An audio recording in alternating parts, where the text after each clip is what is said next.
Well, hello and good afternoon to everyone. Hello, I'm Leonardo McClarty. I'm president of the Howard County Chamber and I'd like to welcome each of you to our Scale Up series. And so I'm going to pause for just a second while we allow our attendees to come in for just a moment.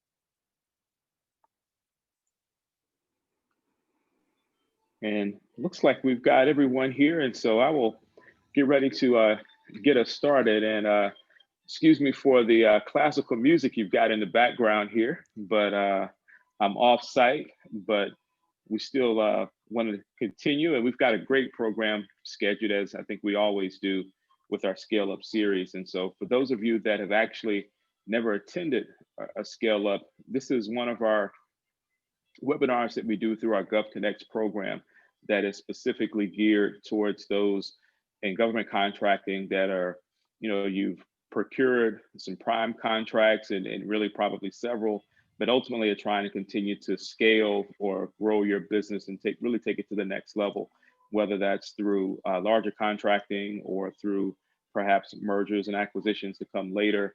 And so all of our topics deal with growth.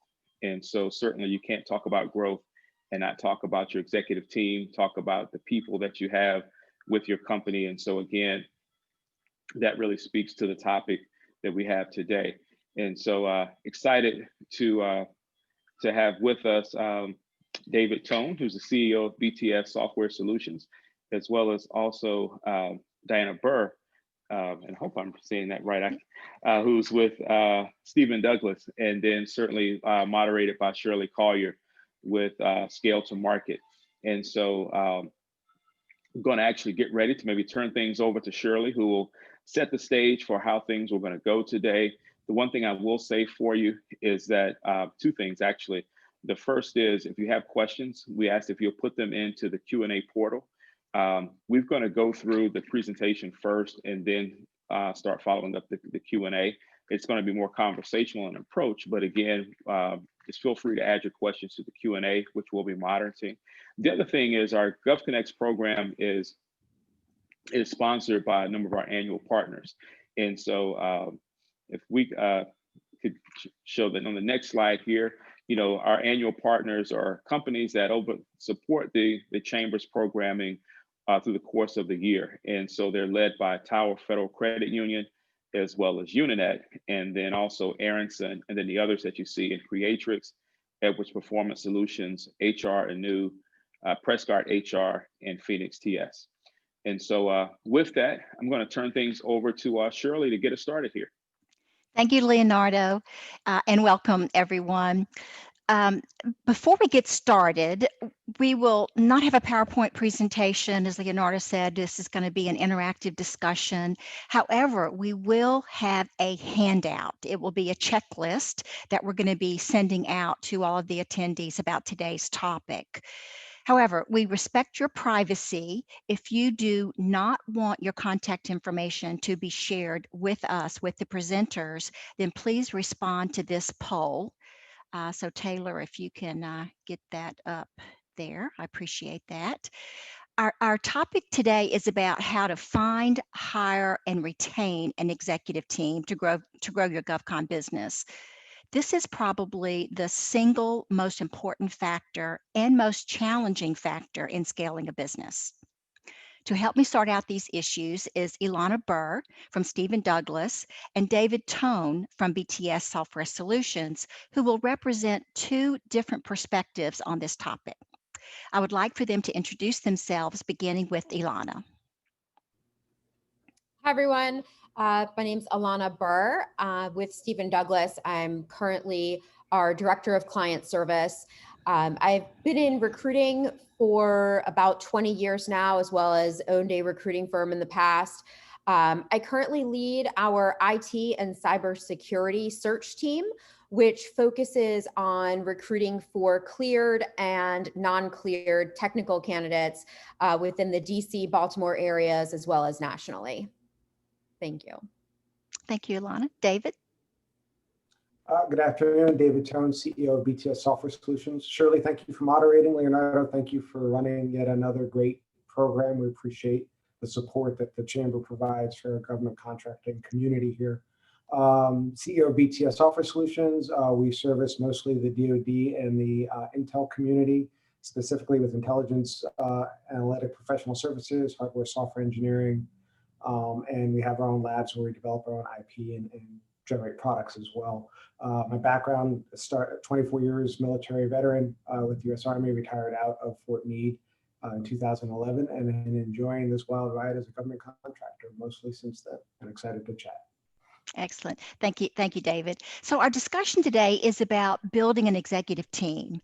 If you are an entrepreneur, and you are smart enough and lucky enough to grow your business to a certain level, you will inevitably be faced with developing and empowering an executive team to grow your business to the next level. This is a challenge for most founders and CEOs, especially if you have a technical background, or if you're just self-reliant and independent, which are the skills that make you want to start your business to begin with. So let's begin our discussion by talking about the decision-making process that the founder goes through. David, what was going through your head as you contemplated bringing into your business someone at the executive level? Sure, it's a great question. I'll clarify, I'm not a founder of BTS, but when I came on board, we fundamentally restructured, so I'd say a proto-founder, if that works, and rebuilt the company off of to the BTS 2.0. From our perspective, executive level positions are by definition strategic in nature. And the demand you're placing on the leaders you're bringing in is that they can think and live months or years in the future while still keeping today running smoothly and on general course to get the company to tomorrow and ultimately to the day after tomorrow. And by day after tomorrow, I mean measured in years, not in weeks and months. So when we start by looking at what does the day after tomorrow look for the company, what are the realities, what do we want to be in 3 to 5 years as a company, and what do we need to achieve, and determine if we have enough leadership expertise and bandwidth within our current leadership team to do all of the planning, executing, oversight that'll take to get there. And if we don't, then the future reality demands an investment today in order to get to that future. Asking an already 110% task senior leader to do even more over an extended time frame is a recipe for failure for them and for the organization. You know, our running joke is there are 25 hours in a day, and every hour you sleep, you're stealing from the company. And while you can drive and coach and mentor and get in the trenches with your senior leadership and your management team at every level to surge on things, that's not a recipe for success for long-term sustained growth. So for us, big outcomes require a persistent and focused effort over time, which demands adding to the team and giving the new person the charter, the mandate, the authority, and the responsibility to get there, along with the right resources. But it starts with finding that right person and keeping yourself and the organization in the future tense on when you're hiring. And that's easily said, but very difficult to do. So, David, when building a team in anticipation of this inflection point growth, as we've been calling it, where do you invest first? What are your primary considerations? Sure. It kind of breaks down into 2 questions about the company and a question about yourself or your existing leadership team that you already have at 110% and beating them every time they take a nap. First is what makes you money today and what will be making you money in the future as a company. We're doing this to do service to the nation. You know, for us, we're a government contractor and we carry our veteran values all the way through to providing support to the mission that we think is critical.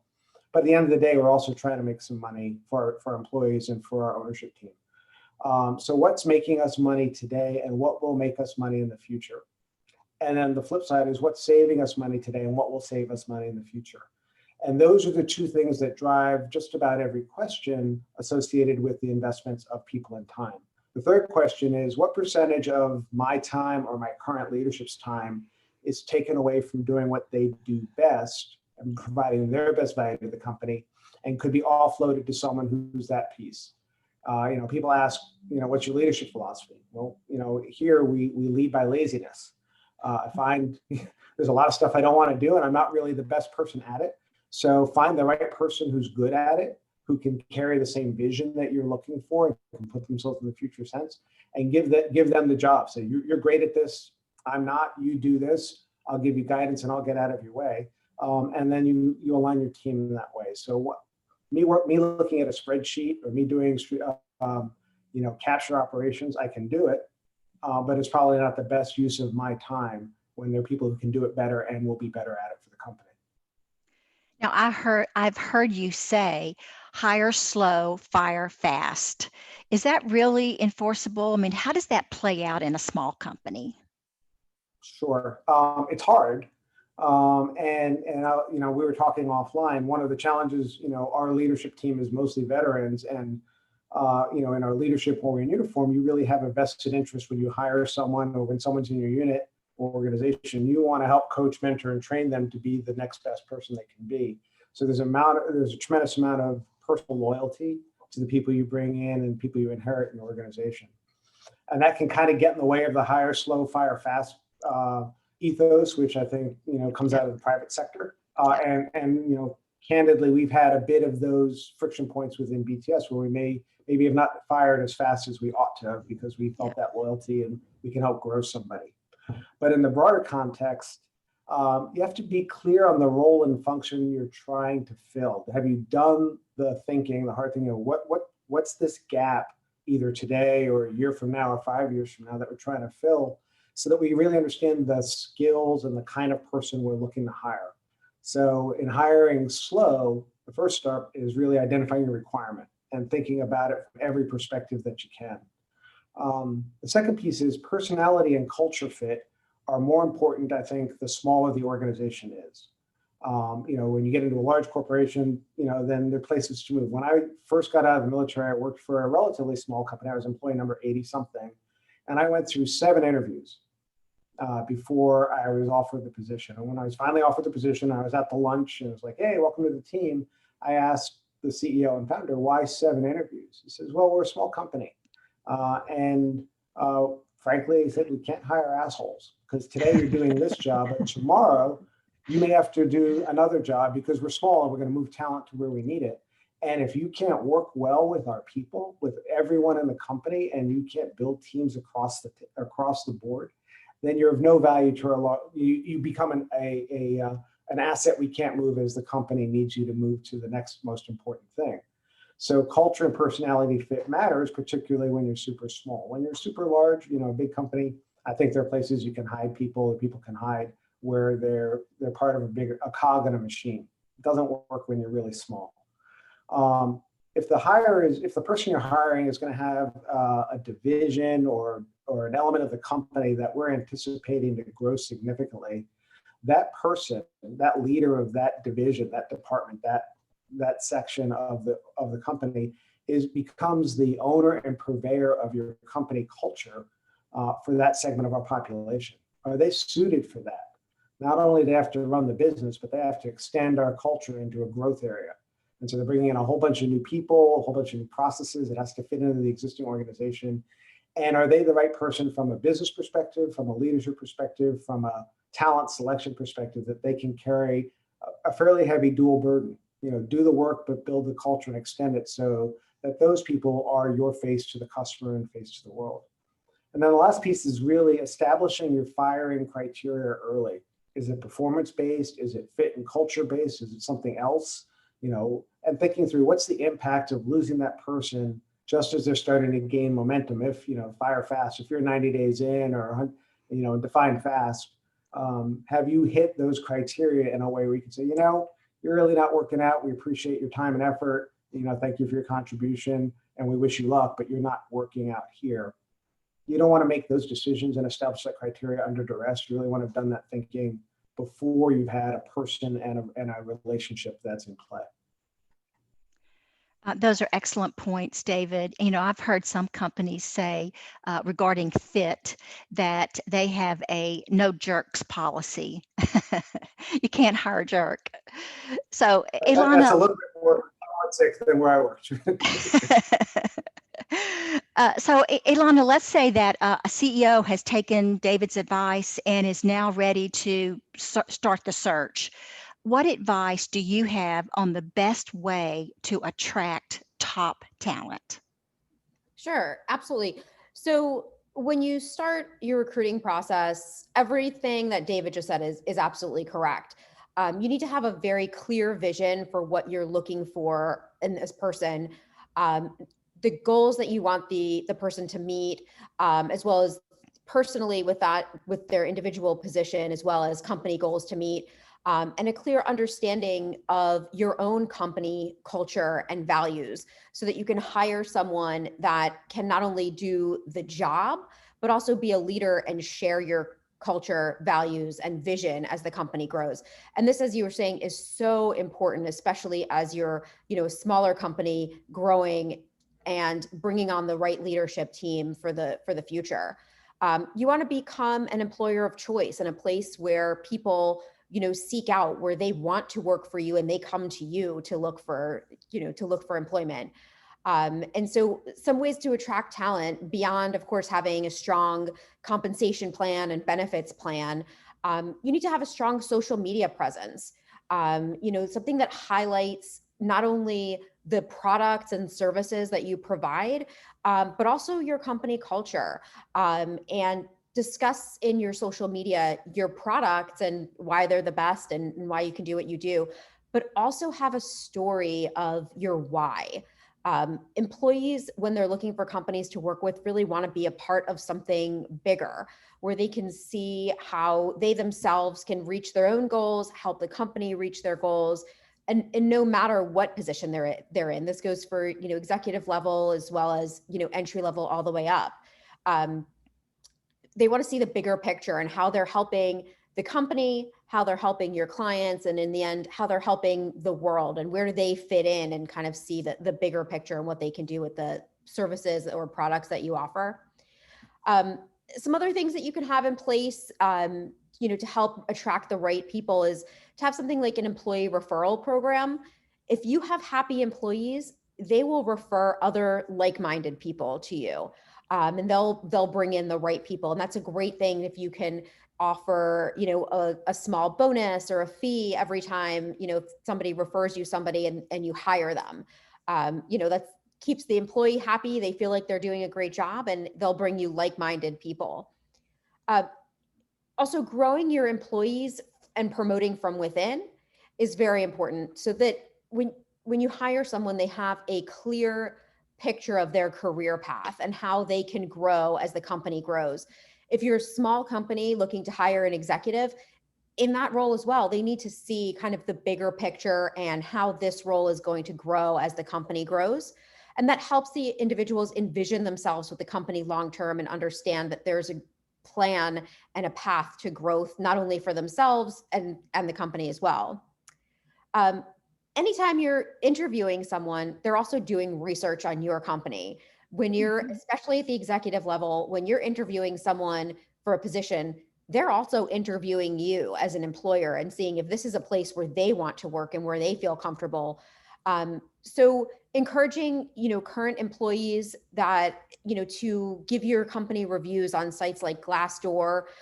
So future candidates, when they go and research you, can go and see, hey, there's these, 20 other employees that work for this company. They're happy. They talk about the management, the styles, the culture. And it's really something that's important as executives are looking at your company and want to join the team.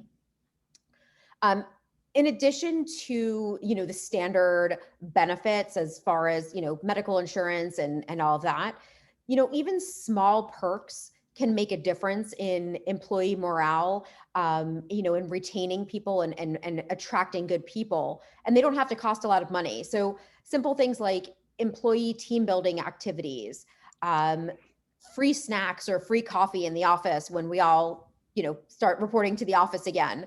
As well as bigger perks and benefits such as, tuition reimbursement and things where people can continue their path to growth in their own career. But I think that the number one most important thing to attracting employees is to show your current employees that they're valued, be fair, be honest, and have great communication, and you're communicating your expectations. And that's really the core in having great people and attracting new great people, is to really hold true to those values and morals. It's just like when you get married, you don't just marry that person, you marry their family. So you want to find out the family that you're marrying into when you take a job. Yeah, absolutely. So David, let's say that you have retained Elana to help you build out your executive team. Your company is hitting an inflection point and you're surging from small to other than small, but the systems and processes that you have in place are not scaling sustainably. What kind of person do you tell Elana that you are looking for to rebuild your organization while simultaneously undergoing all these dramatic changes? Right. That's a great point, because there's a lot of change going on in the organization, and then you're introducing a new person at the same time. So that's yet another. And by the way, this is yours to fix. So there's a lot there to think. Welcome to the team. Get this all cleaned up. You have till tomorrow by 3. Right. So I think the first step is you want to hire domain experts that have operated at the post-growth level and know what right looks like, and how to skate to the puck, to steal from Wayne Gretzky. So what does right look like in general? What look like from their experience, and understand that vision from an organizational design perspective, and capacity from the architecture, and your systems and your people and the interaction across the different systems in your company. But then you have to make sure in the interview process, do they understand what right looks like in the context of your vision, not their vision, and the corporate culture. It may be different from what they've done in the past. In fact, it probably will be different than what they've done in the past. Now, the balance is, you don't want it to, our way or the highway. You want to bring in and give them a space to bring in what worked well from their experience in their past. That's what you're hiring them for. But if we hired someone from IBM, the IBM way may have some really smart things that we would want to, kind of incorporate into our processes. But a lot of things that IBM does just doesn't fit for a company my size and who we are as a people. Our chief growth officer came out of one of the large systems integrators, and he brings a lot of process that he understands. And part of what we asked him to do is, hey, I want you to build a growth and capture team and build these processes for us. But then the next sentence was, but don't over-engineer it, because we don't need a Raytheon or a Lockheed Martin level kind of solution system when we're 100 people and I can throw a basketball and hit half of the team at any given time. So understanding what's right, what to bring with them, but don't bring everything in. We're not going to be Lockheed. We're not going to be IBM. Certainly not yet. And then the last piece is where you started. The strategic hire in any domain has to be a player coach. And they have to be able to do the job and build the organization to do the job at scale all at the same time. So that means they have to be multi-layer thinkers, multi-level thinkers. What do I have to do today so that the wheels don't come off the bus? But I'm also building the bus and building the road and everything else that we're going to at the same time, and understand what each of those components look like, and understand how actions and decisions today may or may not support that long-term plan. And if they don't, but you have to do it anyway, understand how you're going to make up the ground that you've lost. If they do, then that's even more better. And so working through those things. And that's a conversation that you have to have in the interview process about those things that you're looking for. I'm looking for you to come in, be a player coach, build a team, build a system that's bigger than just you, and get us to where we want to be in 5 years. David, in addition to that technical and domain expertise, what personal characteristics do you seek? I've found that humor, even if it's gallows humor, is the start of anything. It diffuses the irritants and frictions that undermine teamwork and exacerbate the challenges when things get tough. And it's the glue that builds good teams, and the relationships between them. If you can't laugh at and with yourself, then as things get harder and harder, then the only other option people have is frustration and anger. And that's corrosive to a team. So I look for someone who, it may not be my sense of humor, and if they're lucky, it is not my sense of humor, but they'll be, they'll bring humor and a sense of, we take the job seriously, we take the mission seriously, we don't take ourselves seriously, and we're going to try and have fun in what's an otherwise serious business. Yeah.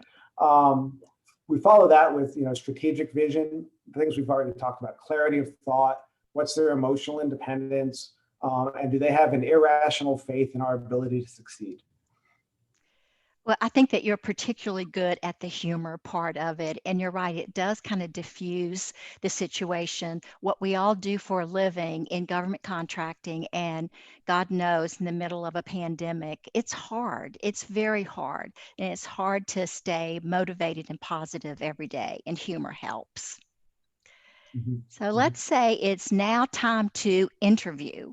What are some of the best practices for interviewing and hiring virtually in today's new way of business? Elana, why don't you take that? Sure.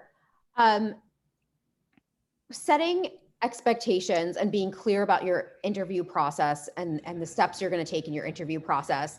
As David mentioned earlier, some clients and some companies, you will interview 7 times. Have you meet with different groups of people individually, whatever the process may be. And I work with other companies that do 1 extended interview and make an offer. So it really depends. That's part of your company culture. It's part of, what makes you you and your processes. So just setting the expectations from the first meeting or the initial call and say, here's our interview process is this, because I think some people can get put off if they are not expecting to go through 7 interviews. And then it's like, how come I keep having to talk to people? But if you let them know from the beginning, this is our process. So then they have clear expectations. Treating virtual interviews the same as you would treat in-person interviews. Ask the same questions that you would ask during your formal interview process. That doesn't really have to change. I strongly recommend doing video interviews in lieu of phone interviews. First call can possibly be a phone interview to set up a video interview, but you can really get a much clearer picture of someone, how they interact, their personality, and really connect with them to see if they're the right match for your business over video if an in-person interview or lunch and all that is not available to us as an option right now. Make sure your technology is working before the interview. I tell this to my candidates as well. And of course, you can never be 100%. Things happen and that's fine.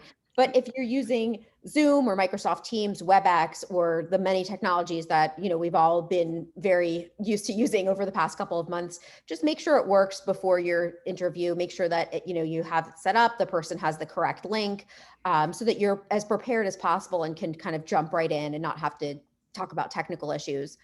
And then after the interview process, the one thing that's important too is to have the technology in place to hire and onboard virtually. So things, simple websites like DocuSign, there's many HR tools that will allow you to onboard virtually. But as you're hiring, if you're not able to meet in person, it's much easier when you have the correct tools in place to streamline that process and get somebody, up and running as quickly as you can after you make that decision. So David, do you have any executive interviewing tips you'd like to share? Sure. So I think the usual questions about your hardest job, your biggest challenge to overcome are sometimes illustrative of the person and their abilities and capacity. But certainly at the level that we're talking about for hiring, people have some good stock answers to those questions. And they may actually be real too, but they've thought through those. I like to understand how people think and how they set the priorities. It's best done, I think, over meals, relaxed as possible, probably some adult beverages, and with a couple of the person's future peers to have a conversation. Again, to this multiple interviews and do you fit, particularly as a small company. A C-suite senior executive isn't just a hire for a job. They're supposed to become part of your company's DNA. They'll help change your company's DNA with who and what they are. And that's a level of intimacy that interview questions don't normally get to. Second, we're all on a life journey. Statistically, we're all going to die between 79 and 81 years old if you live in America. People should have a clear idea of who they want to be when they get to the end of that journey, both personally and professionally. So given that finite time on Earth, understanding where BTS fits into their personal and professional life goals is critical. Are we going to be the last place they work on that journey? Probably not, hopefully not. So where do we fit in that path? Are we getting them closer to their personal and professional objectives? Do we know how far that is? And do we know when we've gotten them as far as they can and it's time for them to look for the next step? I think those are adult conversations to have with your senior leaders so that you have a good common understanding of what are we doing? How are we going to do it? How does this fit in? And when we're getting to the end of where it fits in your journey and you're going to start looking for the next phase in your life, we need to be aware of that and we need to be a partner in helping that. But also, from a leadership perspective, it helps us manage transition. If we know a year ahead that someone is, they said this is what they want to do and this is what they want to get out of working at BTS, and we're close to that, we'll say yay. And they want to go on to the next thing, whether it's retirement or another job. They want to work in a big, they want to go back in government, they want to go work in a service industry. Those are all important things to know so that we can help them get to where they want to be as a person. And we can help the company prepare for that transition in a collaborative way. That's very insightful, David. I don't hear too often executives asking their executive team during the interview process, when do you want to retire? So I think that's very illuminating. It's not even a retirement conversation.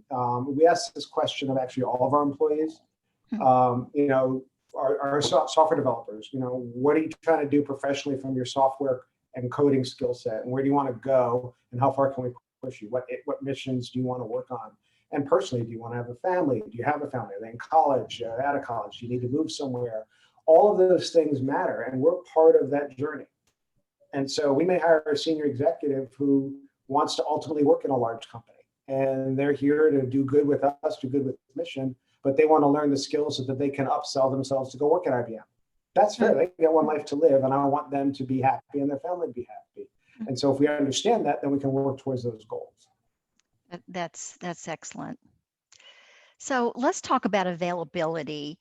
What are you seeing in the market right now with high unemployment? Are there plenty of candidates?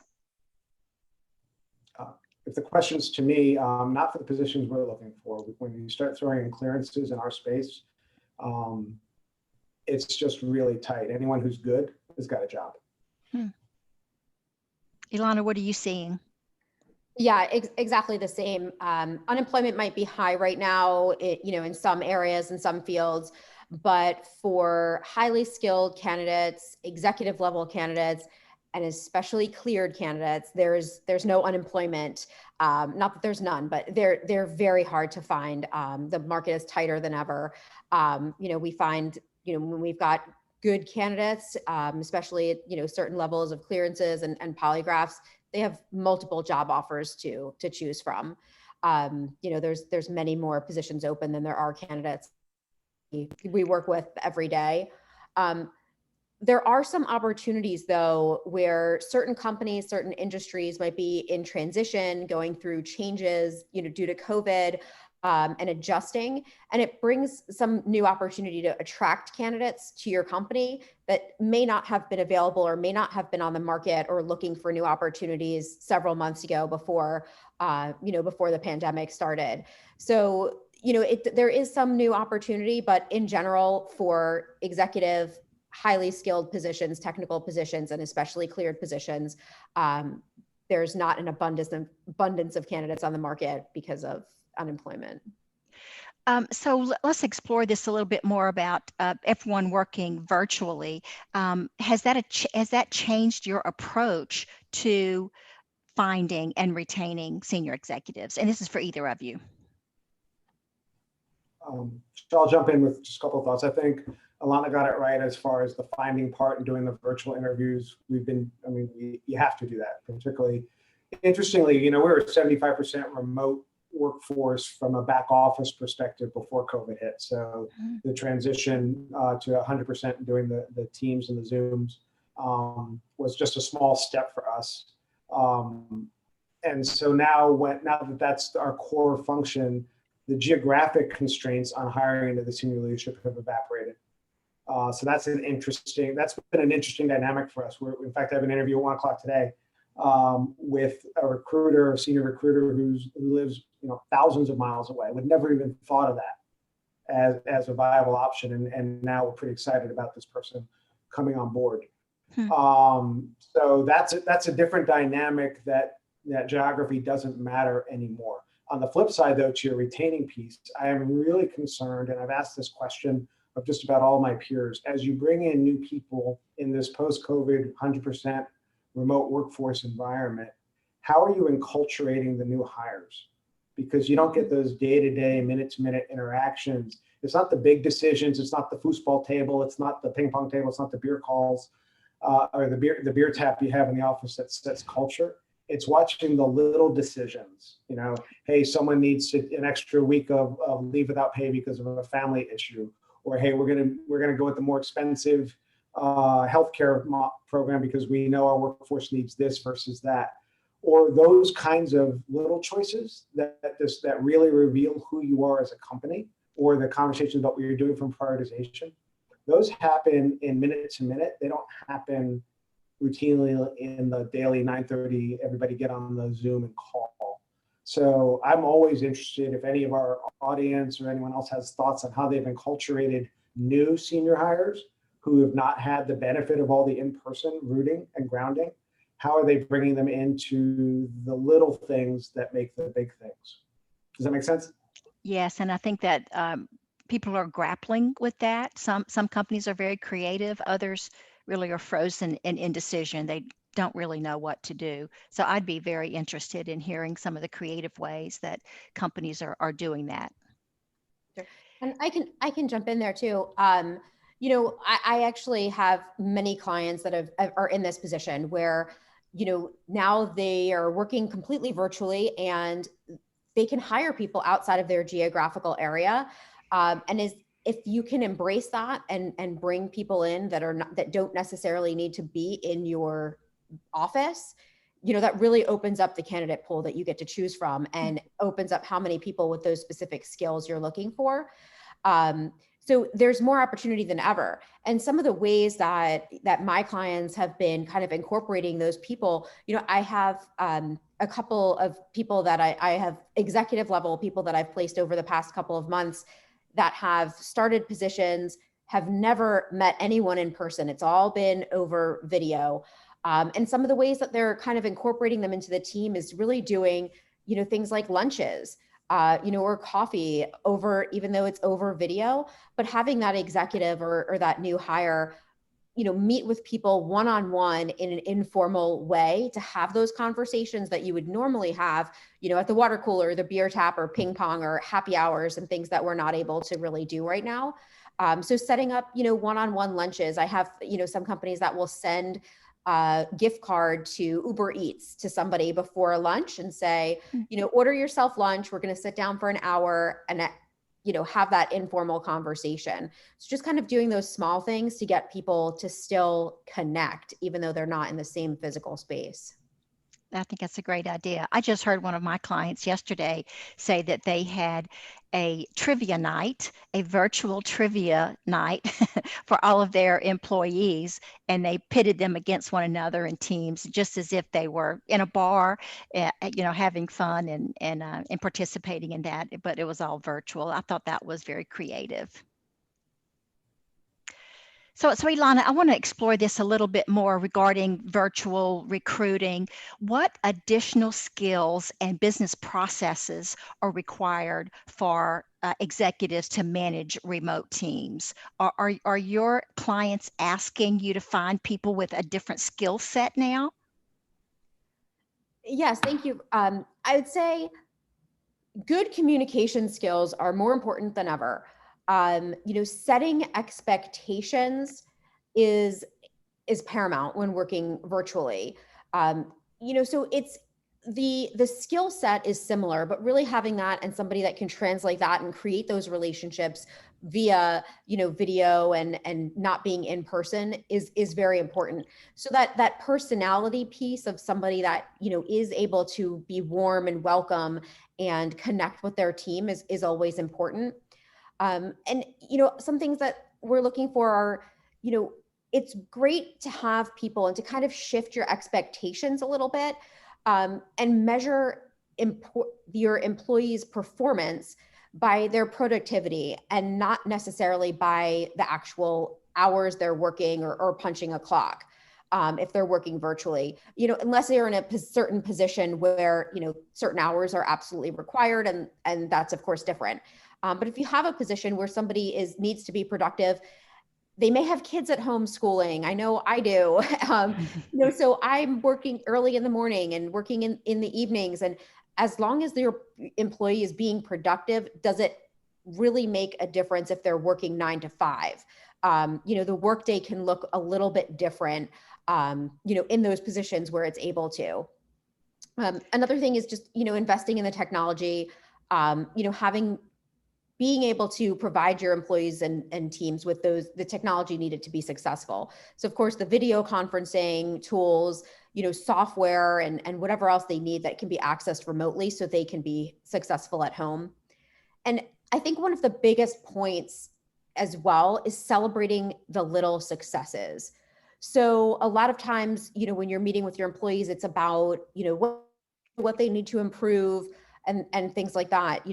Really celebrating success. When someone's doing a great job, tell them, that goes for your executive team all the way on down. When working remotely, it's really important to keep people motivated, let them know that they're appreciated, and, show that. And the more they're appreciated, the more you let them know they're doing a good job, the more motivated they are to continue that. So I think that's really important, is to not to forget to celebrate the successes of people that are doing a great job remotely. That's a really good point. But let's flip this and look at it from the candidate's perspective. What are you seeing that candidates are most interested in right now? Is it job security? Is it benefits? Is it compensation? Or is it something else? David, you want to take that one? Sure, I'm happy to take that. So for us, I think it's meaningful work with good compensation. Particularly in, as Elana said, when you're talking about clear people in the space that we're in, they have 3 offers a day, particularly for the higher skilled ones. And so is the compensation comparable, but the work has to be meaningful and the company has to have a passion and a vision that excites them. Our space is super competitive, so someone with the clearance and tech skills has their choice of jobs. So they'll gravitate to a place that excites as well as pays well. As Elana referenced earlier, do they know someone in the company who they're going to work with or around or near? The analogy we use from our veteran background is, when you're in the foxhole in a fight, you want the person in that foxhole to be as trustworthy and as good as you, if not better. Yeah. And so who do you hire? If I'm in the foxhole, I'm going to grab my buddy who I've known for years, who has the right skills, who I know I can work with, and I'm going to ask them to come work with me. And so if the mission is, if what they're doing is exciting and they know the company's taking care of them, the pay doesn't have to be the best pay, it has to be competitive, but it doesn't have to be the best pay, and the compensation package doesn't have to be the best if you can put that whole package together. Elana, I don't know if you're seeing the same thing.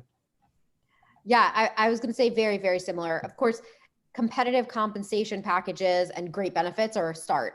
But I've found that, candidates are interested in a company where the company culture and is important, morals, being excited about the work, and finding an employer that truly cares about their employees goes a long way.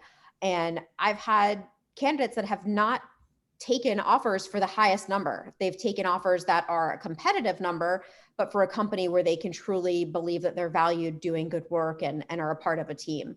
So yes, compensation is of course part of it, but the other things are so important as well, especially to retaining that person, because we have cleared people that we know just because they work for you, they're getting job offers and people recruiting them and things all the time in their ears, and they always have that next opportunity. So you want to retain the people that you have, and just having that good company culture and environment, and having them feel heard is very important to retaining them as well. Elana, do you think that the pandemic is changing people's priorities? Yeah, absolutely. I mean, I think, as a candidate is looking for a position, it's important to have an employer that's flexible, that's able to embrace the change in a very positive way, and kind of explore other opportunities. And like I said, of course, there's many of us that have, kids at home and different things that we're dealing with. So having an employer that can value your work and your production, and be flexible as needed. So are you finding that candidates are desiring to continue to work from home, or are they asking to come into the office now with proper mitigation in place? Because I'm hearing both sides of that. I think it depends. I would say most candidates they're wanting to work from home whenever possible. We place many cleared candidates where that's not really an option. They have to be in the office, or there's hybrid plans where it's remote, some days in person, other days. But I think that working virtually in positions wherever possible is really going to become a norm and the standard, when it's possible. So I really see both sides of it. I think it also depends on just what they have going on personally in their lives and everything else. But I've worked with people that want to be in an office, and I work with people that want to work remotely as much as possible right now. Yep. So, David, let's say that you've hired your executive. Now let's talk about, how do you keep them? How do you tee them up for success? So the people, particularly when you're talking about senior executives, they have a appropriately high opinion of themselves and what they bring to the table, and they have a pride in the work that they're doing and that you've asked them to do. They're accepting the job because they're excited about the challenge. They're not excited about, hey, I got a great corner office or something like that. They want the challenge, and they want to demonstrate to themselves and everyone, I managed this challenge. I accomplished it. I did better than they expected. I did all these things. And whether that sets them up for the next phase of their life, or it's just they live for the joy of doing what we've asked them to do in spades, that's great. As a leader, we owe the people that we hire and that work for us three things. We owe them a clear statement of what I've asked you to do, and prioritization. So I need you to do this. This is the most important thing. There's some, you can do this, don't do that, wills, shan'ts, shalls, but really frame out, this is what I'm asking you to do. And at a senior level, like a C-suite person, it's a broad strategic conversation. You don't have to go down to the, Monday at 8 a.m., I expect you to do this. But broadly, this is what I'm asking you to do. And you have a two-way conversation so they understand the guidance. Because a true professional will just get furious if they don't achieve what you've asked them to do because you didn't tell them the right thing and they were working off of bad guidance. The second thing you owe them is the resources to do what you've asked them to do. And the most precious, non-recoverable resource that we have is time. Yeah. I mean, I can get you more money, I can get you more people, I can get you more things, maybe harder or easier, but I can't get you more time. So if I've asked someone to do a job, I have to give them enough time to do it and all of the things they need to be successful. And that includes authority, responsibility, and control of the things I've asked them to do. And the third thing is I owe them an honest assessment on asking them to do something they're capable of doing. If you ask me to do brain surgery, I'm pretty sure I could cut into somebody's brain, maybe even sew it up at the end, but everything in the middle, probably not going to come out the way you want it to come out. So if I've asked someone to do something that they're just not trained to do, it's not their background, it's not their personality, whatever that is, I as a leader have failed them because I've set them up for failure. I've asked them to do what they can. So how do you retain people? Give them those things. No one wakes up in the morning and says, how do I screw up today? They all want to do well. We all want to do well. Yep. And if they don't, if they're failing, it's usually one of those three things. You didn't give them clear guidance. You didn't give them the things they need to get it done. Or you asked them to do something they're fundamentally not qualified to do. Not in a negative way. It's just they're not qualified to do that. And so if you do those three things and you get out of their way, back to the lead through laziness, then they're going to rock it. And they'll be happy because they're doing what you asked them to do. They're doing what they thought they were going to do. And it's a self-validating as a professional. Those are excellent guidelines. Elana, what are your thoughts?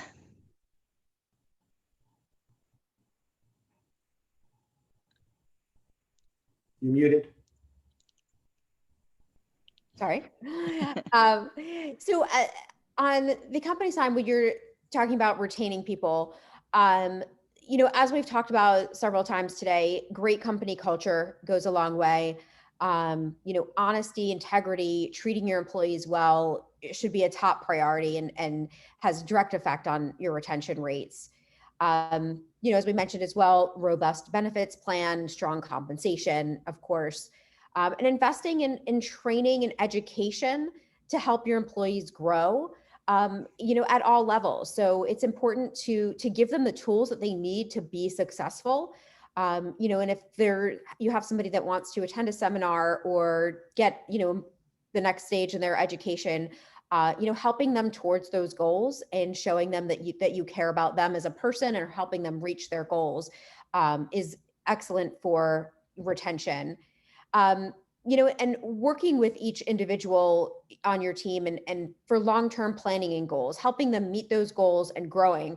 And like David said as well, knowing your team and knowing when they get to that point where you're not able to help them reach that next step in their career, being able to move on as well.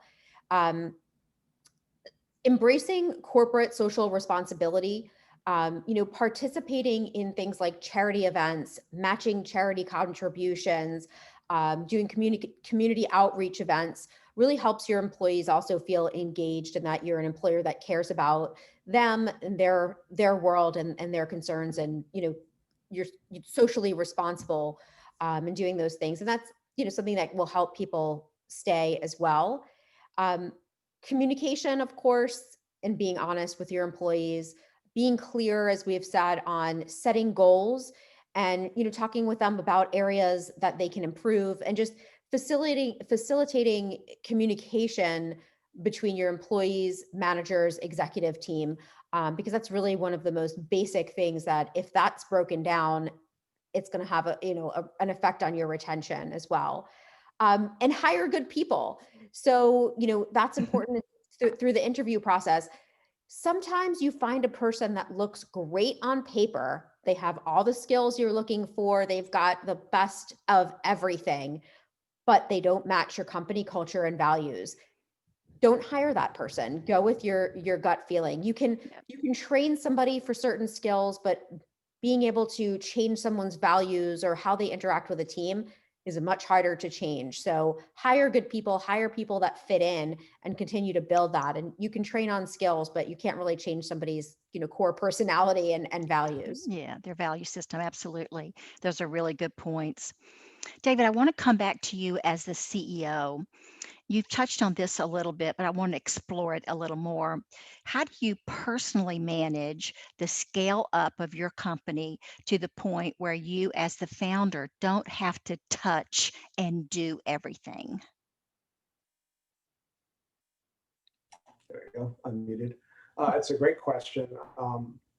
And particularly when you're transitioning from a hero model where you get more done by just doing more, to where there's too much to do, and if any one thing you're doing, there's 10 other things you're not. So the company will fail if you are trying to touch everything.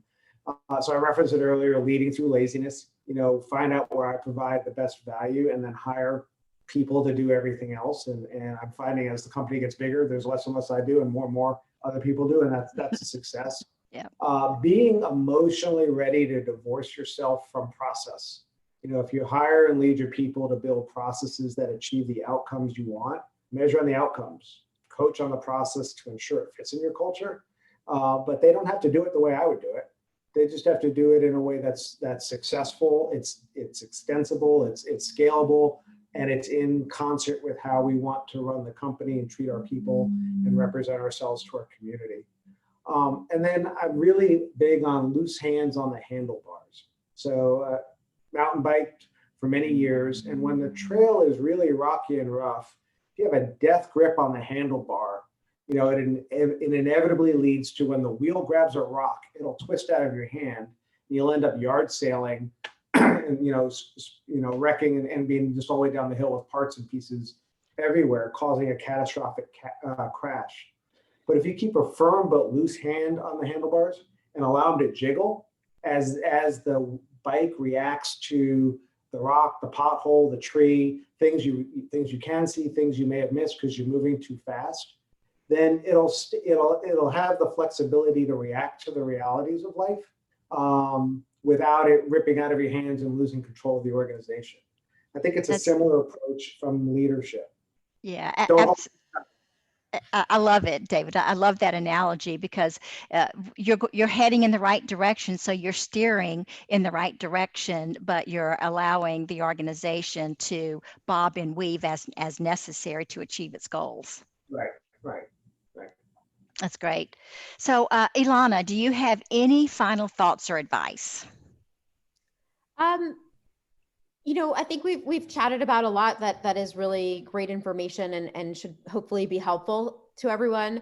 The success of your business is really based on the quality of people you hire and your ability to retain and cultivate those employees to drive your business in the direction that you want to go and make your vision happen. So I hope you're able to really use some of the things that we've chatted about to build and retain your workforce and drive your business to long-term success. Excellent. Thank you, Elana. David, any final thoughts from you? No, I appreciate the opportunity to share, some lessons learned. Experience is another word for scar tissue. And so thinking through, learn from others' mistakes and make your own new and interesting mistakes. So this has been a great opportunity to share, and I look forward to questions or people saying that's the stupidest thing I've ever heard. Well, thank you both for sharing your perspective and your insights. We would like to now open up the floor for questions. And let's see here. Let me go here. So we have a couple of questions. The first one is, at what size do small businesses typically expand their executive team beyond the founders? So David, what are your observations? I'm not sure I have enough data sets enough of a data set to give it, a firm answer in it. I would say from the perspective I have, it's usually when you get between 30 and 50 people is the core founders and some, it's too much for them to do. Yeah. So somewhere in there, and that's when the processes have to really start to mature to be sustainable without someone touching a founder touching them all the way through. I have found that to be the case also, about 30. And it really depends upon the skill sets of the founders and how many founders there are. If they're primarily technical in nature, I find that they will bring in business executives a little bit when they're a little bit smaller than that. Mm-hmm. Elana, what have been your observations? I don't really have any specific numbers, but I find it's time to expand your executive team when I'm talking to companies and potential clients that are too busy to bring in executives because they're too busy doing work. Yes. That's the key when you need to bring in people now, because if you continue to be in the weeds and do this work, you're not growing your company, you're just spinning your wheels. And so that's the point where I hear I need to hire someone, but I'm too busy. Yes, I hear that quite often as well. So the next question is, which executive slot should I consider filling first? Need to know a little bit more about the asker, but if you're the founder and you're the only C-suite person in there, then I think much to what Elana just said, your COO or the equivalent, someone who can handle the day-to-days, so that you can think strategically. As a CEO and founder, you're setting vision.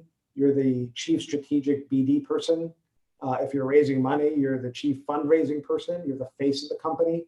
Yeah. And so you can't, what's the old bumper sticker? If you're working in the company, you're not working on the company. Yeah. Or the business. And so I think someone that you can hand off the day-to-day so that you can do what you're good at. Or if you're really good at the day-to-day, you need to hire someone to be the visionary person so that you can do what you're good at and let them do theirs. Yes, I would agree. Ilana, you want to add anything to that? Yeah, I was going to say exactly the same. Whatever you are not strong in, that's the position you need to hire for. If you're started this company because you're a great software developer, you're great at coming up with technology, then you need to bring in somebody that can do the operations and run the company, and just the opposite. So whatever your skill set is, hire someone that complements that. Yes, I would agree with that. And the last question is, how can I best attract and retain more diversity in my executive team? That's a great question. I mean, it's something that we're working hard on here.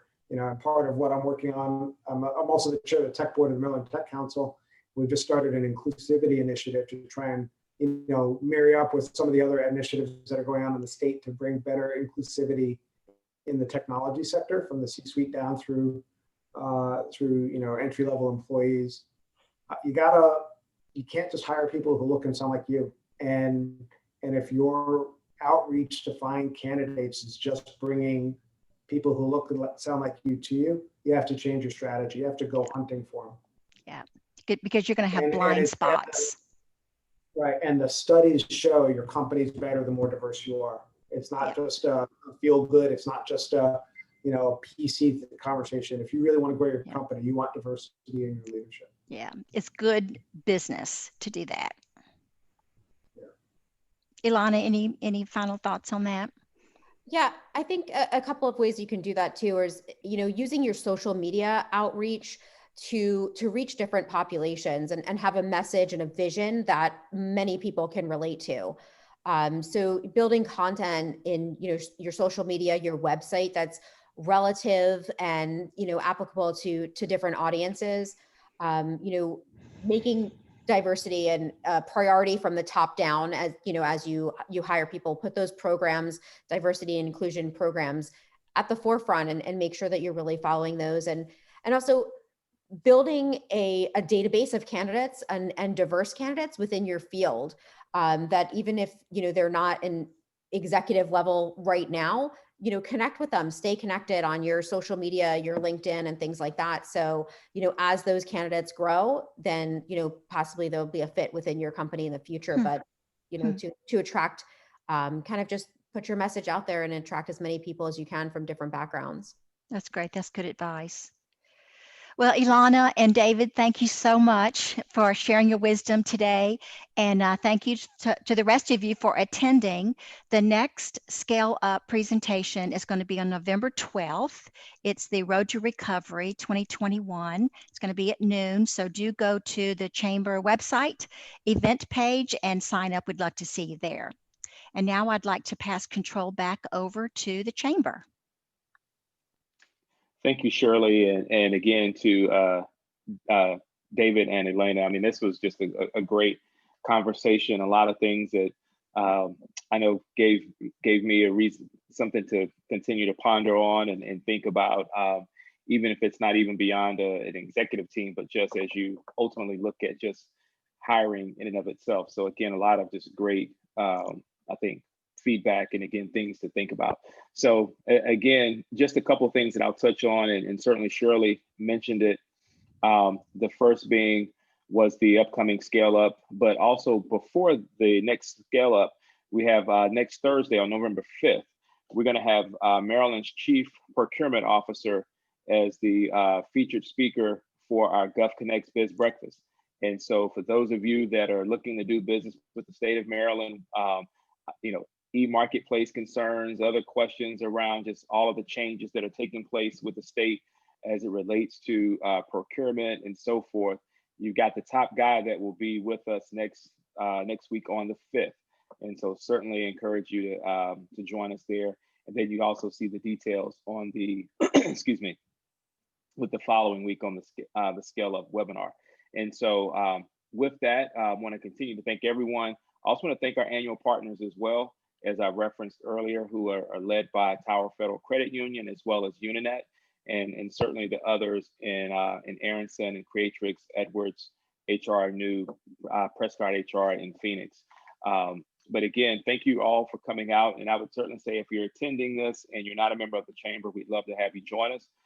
feel free to reach out to me or anyone that participated on this program to ask about next steps. And so with that, we'll see you soon. Thank you again. Bye-bye. All right.